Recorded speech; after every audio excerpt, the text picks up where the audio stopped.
Yes student, good morning. ठीक है। Yes student, chapter start करेंगे लिमिट का, लेक्चर नंबर 3। ठीक है। आज के लेक्चर में हम लोग रेशनलाइजेशन मेथड को देखेंगे। तो बिफोर स्टार्टिंग रेशनलाइजेशन मेथड, सबसे पहले हम अपने पॉइंट्स को रिकेप करेंगे। लेक्चर नंबर 1 में, वीडियो नंबर 1 में हमने एक्सटेंडिंग टू ए का मीनिंग अच्छे से देखा। ठीक है।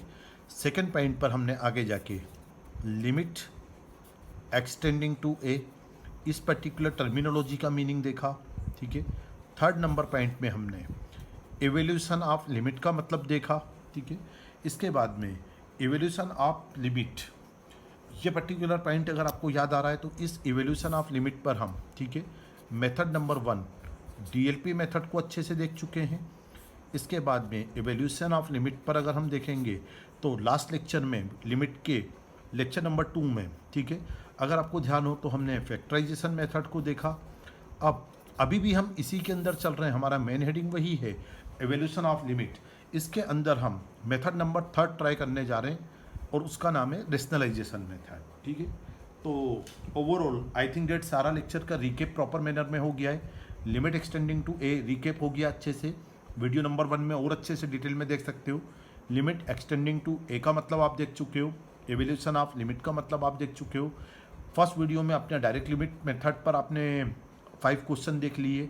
आपने सेकेंड वीडियो में फैक्टराइजेशन मेथड पर 3 क्वेश्चन देख लिए। और अच्छी बात यह है कि जैसे ही हमने फैक्टराइजेशन मेथड देखा, हमने उसके अंदर एक खास बात और देख ली, हमने उसके अंदर एयर हॉस्पिटल मेथड का मतलब भी देखना स्टार्ट कर दिया। ठीक है। तो चलिए, यहाँ तक का लेक्चर अगर आपके माइंड में प्रॉपर मैनर में सेट हो चुका है तो हम लेक्चर को आगे बनाते हैं। रेशनलाइजेशन मेथड क्वेश्चन नंबर 1 लेते हैं।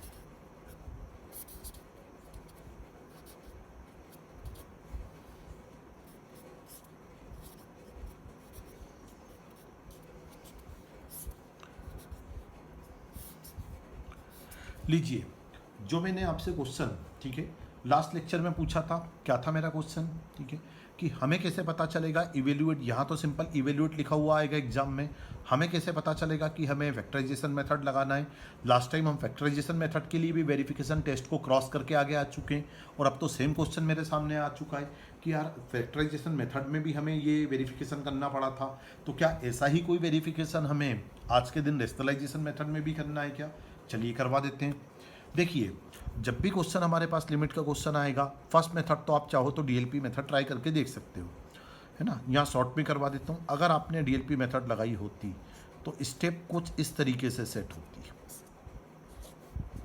That mean 0 by 0। ठीक है। जैसा कि मैंने वीडियो नंबर 2 में बताया, लिमिट के सेकंड लेक्चर में बताया कि लिमिट के अंदर 0 बाई 0 या इन्फाइनाइट बाई इन्फाइनाइट आ जाने का मतलब ये है हम उस स्टेप पर 100% ब्लॉक हो चुके हैं। अब अगर हम उस स्टेप पर 100% ब्लॉक हो चुके हैं तो उस स्टेप को, ठीक है, ड्रॉप आउट कर दीजिए, उस मेथड को ड्रॉप आउट कर दीजिए, दैट मीन्स डीएलपी मेथड को ड्रॉप आउट कर दीजिए।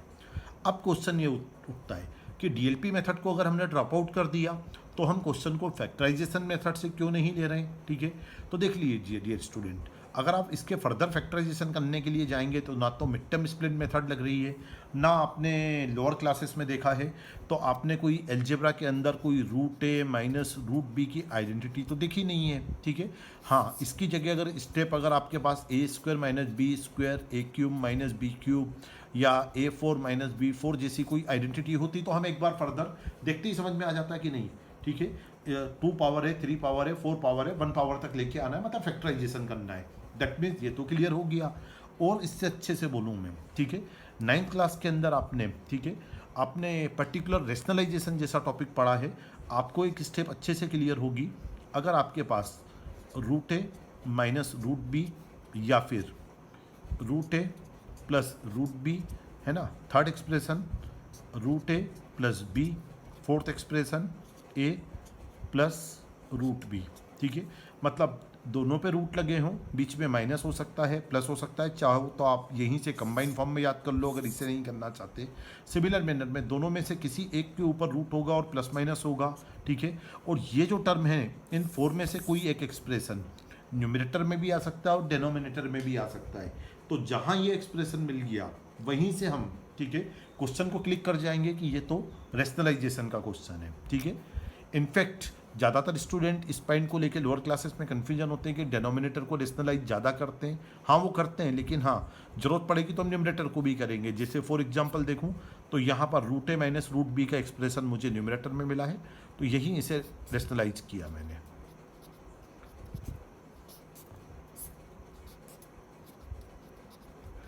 अच्छा, रेशनलाइजेशन का मीनिंग आप समझ गए। ये अगर a माइनस बी लिखा हुआ है, ठीक है, तो यहाँ पर जो भी साइन है अगर माइनस है तो प्लस लेके सेम टर्म से हम ऊपर और नीचे मल्टीप्लाई करेंगे, और अगर यहाँ प्लस होता तो माइनस से मल्टीप्लाई कर देते हैं। ठीक है, परफेक्ट स्टेप अगर आपको क्लियर है।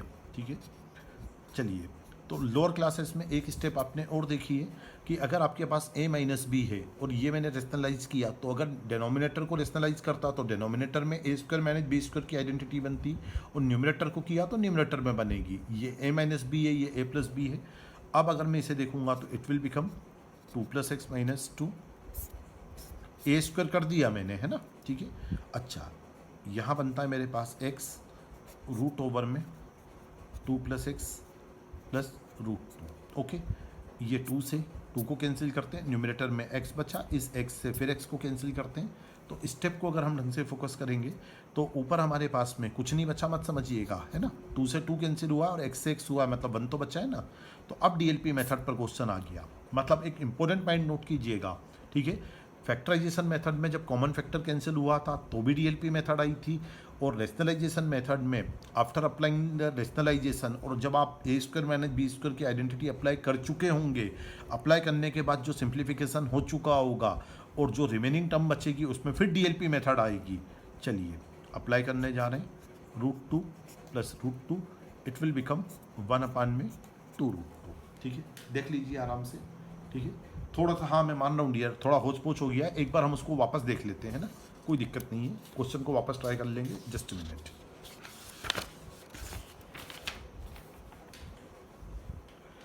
रिकेप करने में हाफ पेज तो वहीं चला गया था। एक मिनट, सेम क्वेश्चन रिपीट करना है, देख लेते हैं। एक मिनट, क्वेश्चन नंबर 1 हमने देखा था लिमिट में x tending to 0, 2 plus x minus में रूट 2 अपान में x। देखिए क्वेश्चन देखते ही हमें समझ में आ जाएगा, प्रैक्टिस के बाद में कुछ ही थोड़ा ही टाइम लगता है क्वेश्चन को आइडिया बैठाने में। लिमिट एक्सटेंडिंग टू 0, ये बनता है 2 plus x minus root 2 upon x multiply by, यहाँ ब्रैकेट एज्यूम कर लीजिए।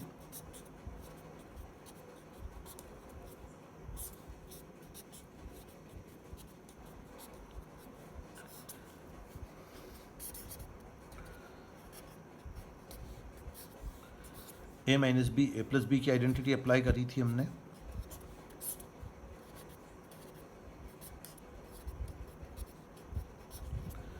ये दोनों टर्म्स कैंसिल होती है, x कैंसिल्ड बाय x, यहाँ 1 बचता है। अब लिमिट पुट की थी मैंने, लिमिट एक्सटेंडिंग टू 0, मतलब x की जगह 0 पुटअप किया ना, तो सिंप्लीफाई करने के बाद ये 1/2 रूट 2 आया था। ठीक है, यहाँ पर न्यूमरेटर को रेशनलाइज किया था। सेकंड स्टेप में a square minus B square की आइडेंटिटी अप्लाई की थी। 2 और -2 को कैंसिल करने के बाद x से x को कैंसिल किया था। रिमेनिंग जो टर्म थी उसके अंदर हमने लिमिट पुट की थी। ठीक है, ठीक है, I think that rationalisation method का मीनिंग अच्छे से क्लियर हो ही गया है। अब इसके अंदर भी हम लोग शॉर्ट ट्रिक देखना चाहेंगे, है ना, कि अगर आपने एक स्टेप तो देखा था कि हमने रेशनलाइजेशन मेथड लगाया कब था, जब 0/0 आया था, और 0/0 ही वेरिफिकेशन है जिससे ये हमें परमिशन मिलती है कि हम एल हॉस्पिटल लगा सकते हैं। ठीक है, लीजिए इसका डिफ्रेंसिएशन चेन रूल से करूँगा। 1/2 रूट एक्स का फार्मूला 1/2 रूट एक्स। ओके, अच्छा 2 प्लस एक्स का वापस करेंगे, 2 का 0 और x का हो गया 1, कांस्टेंट टर्म में 0 है, हटा दीजिए, x का हो गया 1। लिमिट क्या हो रहा है, कुछ नहीं हो रहा, वो तो एज इट इज चल रही है। ठीक है, अब अगर इसके अंदर अगर हम लिमिट पुटअप करते तो लिमिट ले रहे हैं x की जगह 0, तो direct it will become 1/2 root 2। ठीक है, तो देखिए dear students, L Hospital short trick का खेल देखिएगा।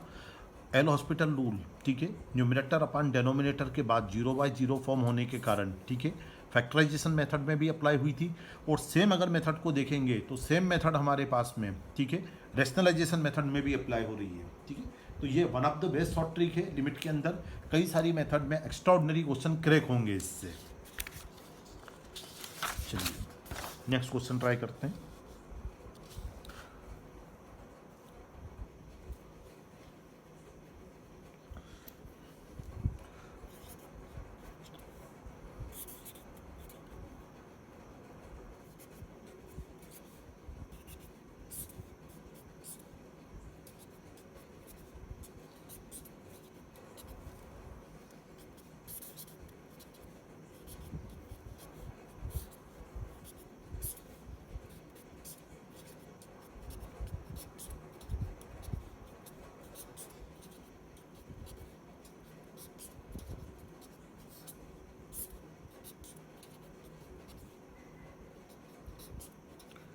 लीजिए, लास्ट क्वेश्चन में हमने, ठीक है, न्यूमरेटर को रेशनलाइज किया था। नेक्स्ट क्वेश्चन में हमने डेनोमिनेटर को रेशनलाइज किया, ताकि दोनों भी पैटर्न आपको क्लियर हो जाएं। कैसे क्लियर होगा? अगर इस पर अगर आप देखोगे तो डेनोमिनेटर में आपके पास में रूट ए, रूट बी, बीच में प्लस माइनस में कुछ एक हो सकता है, दोनों पर रूट हो सकते हैं, या फिर दोनों में से किसी एक के ऊपर रूट हो सकता है। वन पर ले लें, प्लस माइनस में से कुछ भी हो सकता था। और थर्ड पैटर्न देखते हैं तो फर्स्ट पर नहीं लिया, तो यहाँ पर हम सेकंड पे ले लें। इनमें से कोई एक पैटर्न आना चाहिए था, तो यहाँ पर आप देख सकते हो root a minus root B आ गया, और वो कहाँ आया? डेनोमिनेटर में। चूंकि सेम पैटर्न हमारे पास डेनोमिनेटर में आया, तो हम डेनोमिनेटर को रेशनलाइज करने चले गए। ठीक है, नेक्स्ट स्टेप फॉलो करेंगे। लिमिट एक्सटेंडिंग टू 0 एक्स, लीजिए, देखिए जैसा मैंने लास्ट लेक्चर में, सॉरी लास्ट क्वेश्चन में आपको बहुत अच्छे से क्लियर किया था, क्वाइट क्लियर था कंसेप्ट। ठीक है, अगर हम डेनोमिनेटर को रेशनलाइज करेंगे तो डेनोमिनेटर में ए स्क्वायर माइनस बी स्क्वायर की आइडेंटिटी अप्लाई हो जाएगी। तो आइडेंटिटी से अगर मैं देखूंगा तो ये ए स्क्वायर बनाया और ये टर्म मैंने बी स्क्वायर बनाई। यहाँ देखते हैं तो ये माइनस का ए और ये प्लस का ए कैंसिल हो जाएगा। ये एक्स और ये प्लस का एक्स दोनों मिलकर नेक्स्ट स्टेप में 2x बनने वाले हैं। एक्स से एक्स को कैंसिल कीजिए, रिमेनिंग जो भी टर्म आ रही है उसमें डीएलपी मेथड अप्लाई करके देखते हैं। ठीक है, तो डीएलपी मेथड अप्लाई करेंगे। एक्स की जगह 0, रूट ए और ये रूट ए। ठीक है, यहाँ पर हम देखते हैं तो हमारे पास में सब कुछ कैंसिल आउट होने के बाद 2 बना था। इट मीन्स अगर हम स्टेप को देखेंगे तो ये बनता है 2 रूट ए अपान में 2 से 2 को फर्दर कैंसिल आउट कीजिए, we will get final answer root A. ठीक है, तो ये हमारे पास में रेशनलाइजेशन मेथड का हमने, ठीक है, एक और भी एग्जांपल आरडी से देख लिया। अब सेम क्वेश्चन के अंदर हम एक बार एल हॉस्पिटल ट्राई करेंगे। ठीक है, अच्छा एक बात तो क्वाइट क्लियर है कि मैंने रेशनलाइजेशन मेथड यहाँ अप्लाई की है, तो पहले मैंने डीएलपी मेथड को वेरीफाई करके देखा ही होगा। 0 अपान में तो root a minus root a, that mean 0/0 बन रहा था। अदरवाइज मैं रेशनलाइजेशन मेथड पे भी नहीं आता, मैं डीएलपी मेथड को ही लगा लेता। ठीक है, अब अगर 0/0 मिल चुका है तो एल हॉस्पिटल लगाने की परमिशन मिली मुझे। एक्स का डिफ्रेंसिएशन एक्स के रिस्पेक्ट में 1, रूट एक्स का डिफ्रेंसिएशन 1 अपान में 2 रूट एक्स। चेन रूल होगा, ए प्लस एक्स का वापस होगा। ठीक है, तो ये होगा मेरे पास ए का 0 और एक्स का 1, दैट मीन्स मैं डायरेक्ट 1 लिखना चाहूँगा, माइनस अगेन यहाँ पर फिर होगा 1 अपान में, और ये डिफ्रेंसिएशन अगर मैं देखूंगा ए माइनस एक्स का, ए का 0 और एक्स का करेंगे। ठीक है, तो ये बनेगा मेरे पास 0 माइनस 1। ठीक है, ये माइनस माइनस को मिला देंगे तो ये प्लस का 1 बनेगा, है ना। अच्छा नेक्स्ट स्टेप पर अगर हम लिमिट पुट करके देखते हैं 1 अपान में, ठीक है, ये 1 अपान में ये बन जाता है 2 रूट है, माइनस माइनस प्लस कर दीजिए, ये स्टेप बन जाती है 1 अपान में 2 रूट है। 1 अपान चलने दीजिए, इसका एलसीएम लेंगे यहाँ पर तो 2 रूट है आएगा। ठीक है, और इस स्टेप को ढंग से देखेंगे। ठीक है, तो ये 1 + 1 होके 2 आ जाएगा, 2 से 2 कैंसिल करेंगे, रूट ए ऊपर उठ के जाएगा, we will get again same answer root A. ठीक है, तो कैसे भी क्वेश्चन को देख लीजिए। ठीक है, आप उसको रेशनलाइजेशन मेथड से देख लीजिए, या आप उसको, ठीक है, सिंपल एल हॉस्पिटल मेथड से देख लीजिए, we will get same answer.